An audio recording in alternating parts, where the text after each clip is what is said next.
बहुत समय पहले की बात है। एक गांव में दो किसान रहते थे। एक का नाम था राम और दूसरे का नाम लखन। दोनों बचपन के दोस्त थे और उनके बीच गहरी दोस्ती थी। राम एक बहुत ही मेहनती किसान था जो हर दिन सूरज उगने से पहले अपने खेतों में काम करता था। दूसरी ओर लखन थोड़ा आलसी था और अपना ज्यादा समय आराम करने और गपशप करने में बिताता था। लक्ष्मी, मैं खेतों पर जा रहा हूँ तो मेरा खाना बांध दो, मैं वहीं पर खा लूंगा। आज खेतों पर थोड़ा ज्यादा समय लग जाएगा। जी, मैंने आपका खाना पहले से ही बांध कर रखा है। ये लीजिए आपका खाना, समय निकाल कर खा लीजिएगा। अच्छा ठीक है, मैं जाता हूँ। तुम बच्चों को स्कूल छोड़ आना। आप बच्चों की चिंता बिल्कुल भी मत कीजिए, मैं उन्हें स्कूल छोड़ दूंगी। आप बस अच्छे से अपना काम निपटाकर घर जल्दी आ जाना।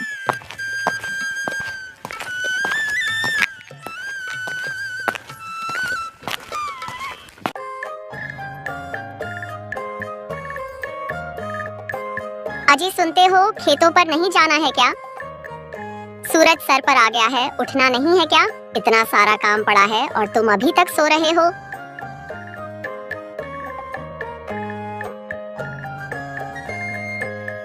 अरे क्या हो गया भाग्यवान, तुम सुबह सुबह इतना क्यों चिल्ला रही हो? चिल्लाऊं ना तो और क्या करूं?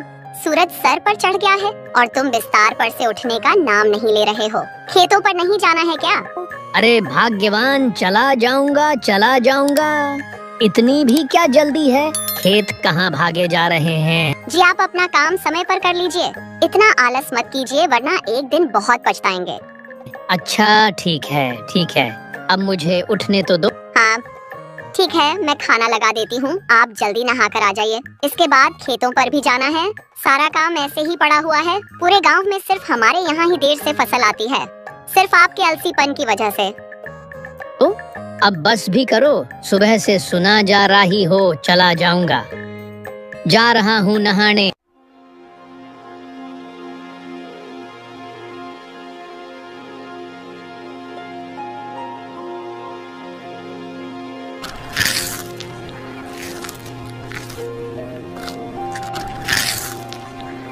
खाने में बस ये दाल चावल ही है, कोई सब्जी नहीं बनाई क्या? अजी सब्जी तो तब बनाऊंगी ना जब आप काम करके कुछ पैसे लेकर दोगे। पिछली बार जो फसल बिकी थी उसके अब थोड़े बहुत ही पैसे बच गए हैं, जिसमें ये दाल चावल ही खाने को मिलेगी आपको।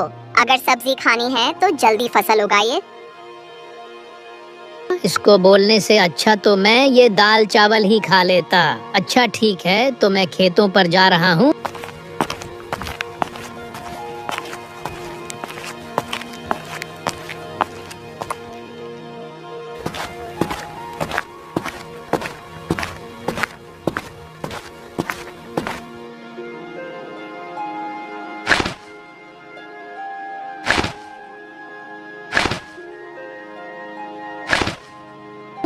अरे राम भाई, सारा खेत आज ही जोत डालोगे क्या? कुछ कल के लिए भी छोड़ दो।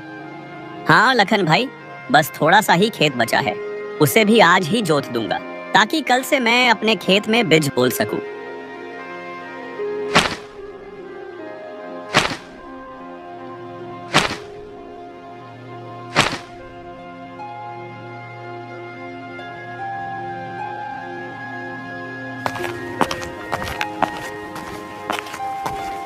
इतनी कड़ी धूप है, इतनी कड़ी धूप में तो बहुत मुश्किल होगा काम करना। एक काम करता हूँ, थोड़ी देर आराम कर लेता हूँ, फिर आराम से खेत जोतूंगा।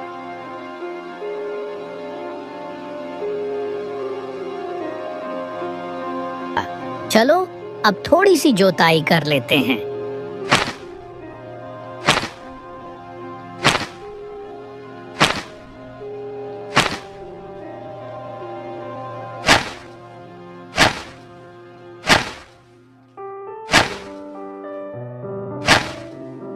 भूख लग गई, चलो पहले कुछ पेट पूजा कर ली जाए, फिर दोबारा से काम करूंगा।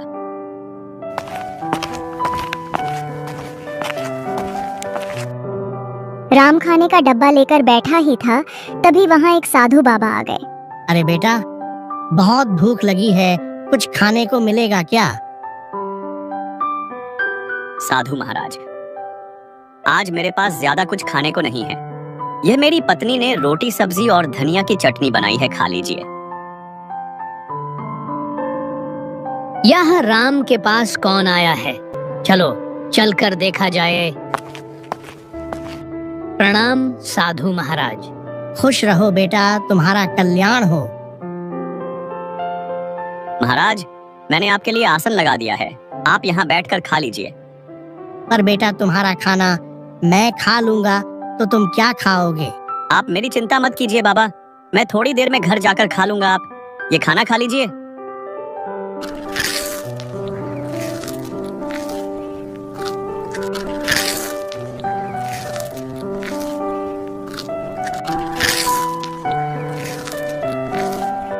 साधु महाराज, मेरी पत्नी भी खाना बनाई है, बहुत स्वादिष्ट खाना बनाती है, थोड़ा खा कर देखिए।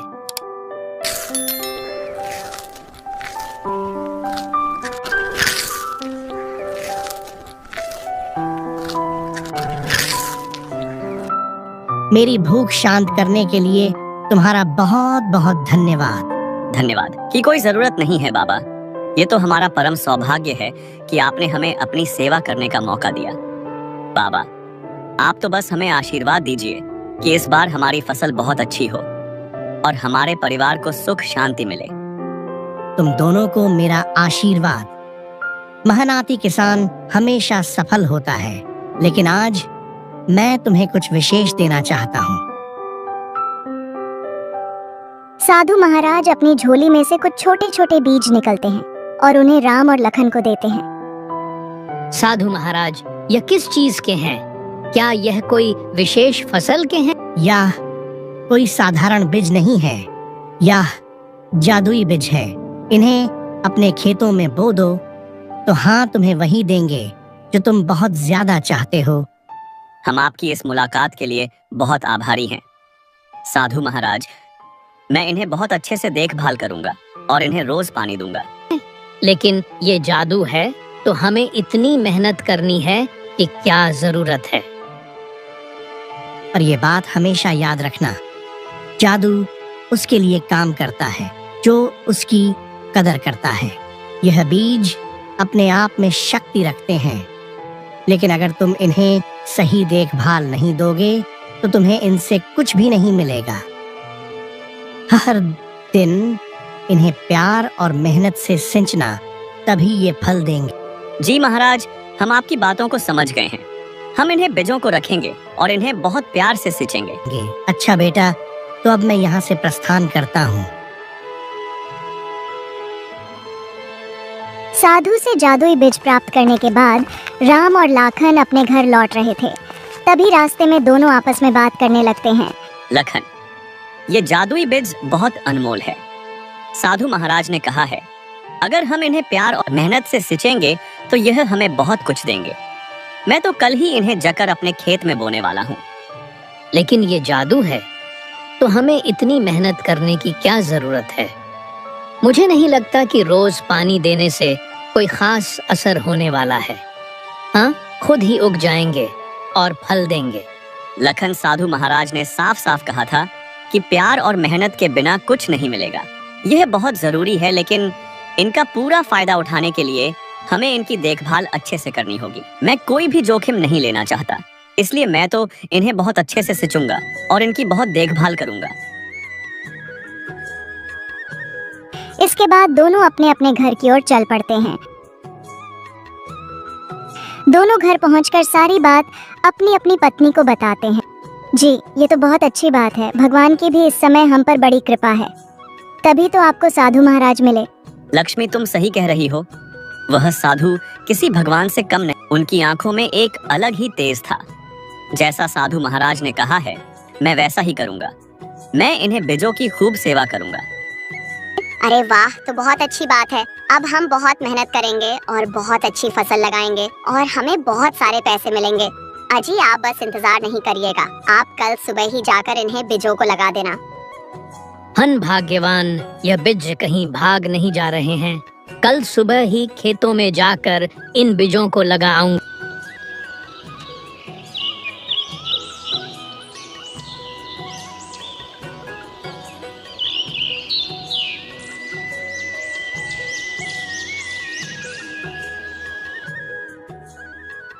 मैं आज खेत में ज्यादा समय बिताऊंगा। साधु बाबा ने मुझे जो भेज दिया है वह आज खेत में बोने हैं। मुझे लगता है कि अगर हम इन बीजों की अच्छे से देखभाल करें तो हमें बहुत लाभ मिलेगा। जी, ये तो बहुत अच्छी बात है। ये लीजिए आपका खाना, समय निकाल कर खा लीजिएगा।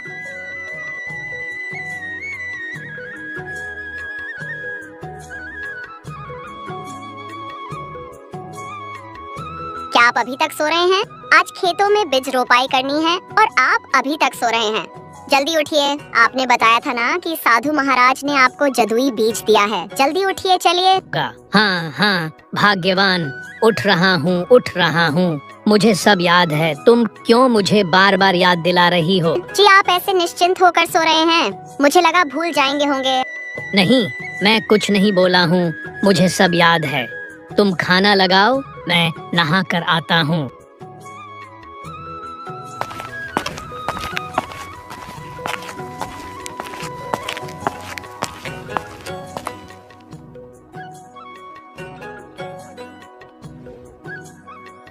दोनों अपने अपने खेतों में बीज बो देते हैं।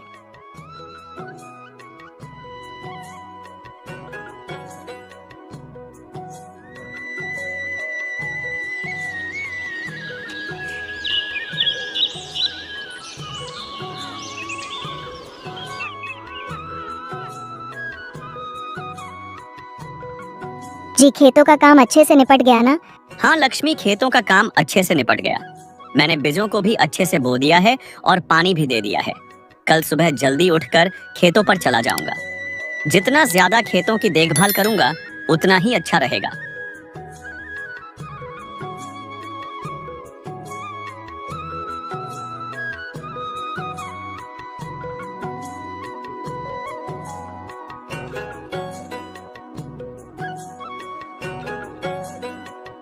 आपने आज खेत में बीज बो दिए ना? हाँ भाग्यवान, मैंने आज सारे बीज बो दिए। साधु बाबा ने जो जादुई बीज दिया था उसे अच्छे से बो दिया ना?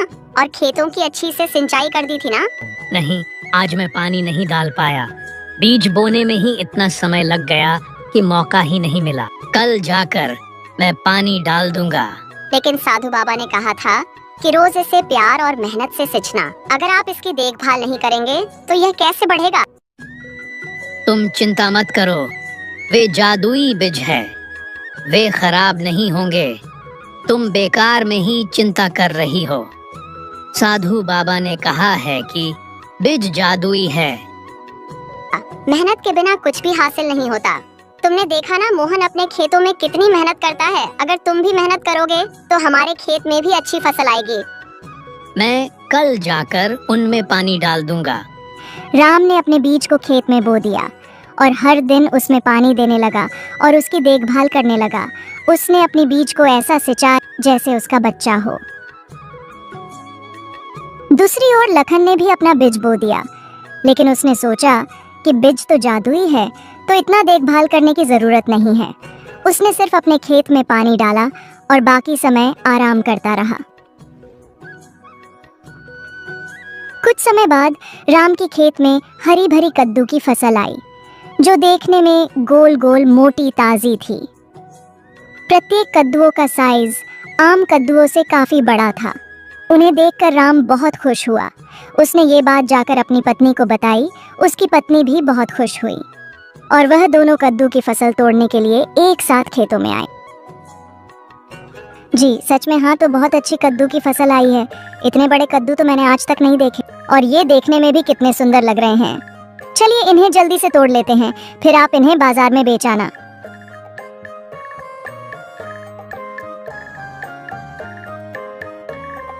दोनों कद्दू की फसल तोड़ने लगते हैं और देखते ही देखते उनकी टोकरी कद्दुओं से भर जाती है। जब उसकी पत्नी कद्दुओं की फसल की ओर देखती है तो जहाँ से उन्होंने कद्दू तोड़े थे वहाँ पर दोबारा से नए कद्दू लग जाते हैं। राम जी देखिए ये क्या हुआ, अभी हमने इन फसलों से इतने सारे कद्दू तोड़े थे, ये देखिए इनमें फिर से कद्दू आ गए। हाँ तो सच में जादुई बीज हैं। लगता है इनकी फसलें कभी खत्म नहीं होती। हाँ लक्ष्मी, ये बीज तो सच में जादुई है। अभी तो हमने इतने सारे कद्दू तोड़े थे और फिर से उतने ही कद्दू आ गए। हाँ जी, हमारा तो भाग्य ही चमक गया। अब तो इन कद्दू को बेचकर हम बहुत सारे पैसे कमाएंगे। वहीं दूसरी ओर लाखन के खेत में सिर्फ छोटे छोटे पौधे उगे थे और उनमें कोई फल नहीं आए थे। लाखन अपने खेत में फसल को देखने के लिए पहुंचा तो अपने फसालों को देखकर उलझन में पड़ गया।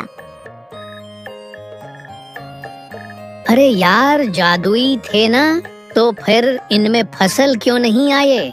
लगता है वाह, साधु महाराज ने हमें धोखा दिया है। हमने झूठ बोला कि यह जादुई बीज है, जबकि यह तो कोई साधारण बीज है। तभी लखन की नजर राम के खेतों पर जाती है। उसका खेत कदमों की फसल से लहलहा रहा था, जिसे देख लखन राम के पास आता है।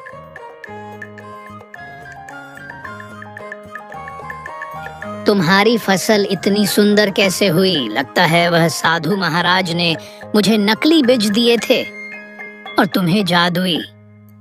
दोस्त, साधु महाराज ने हमें जादुई बीज तो दिया था, लेकिन उन्होंने कहा था कि उनको प्यार और मेहनत से सिंचना होगा। मैंने हर दिन अपने खेतों में मेहनत की, पानी दिया और उसकी मिट्टी को ठीक किया, और उसी कारण मेरी फसल इतनी सुंदर और फलदार हुई। और तुम्हें तो मैंने कभी खेतों में अच्छे से काम करते हुए देखा ही नहीं, तो शायद इसी वजह से तुम्हारी फसल इतनी अच्छी नहीं आई। लखन को अपनी गलती का एहसास हुआ।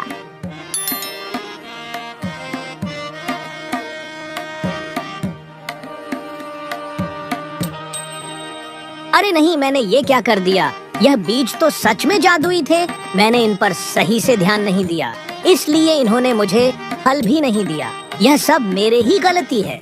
अगर मैंने भी इन्हें बीजों का अच्छे से पालन पोषण किया होता तो आज मेरे भी खेतों में राम की तरह कद्दू की फसलें लहर रही होती।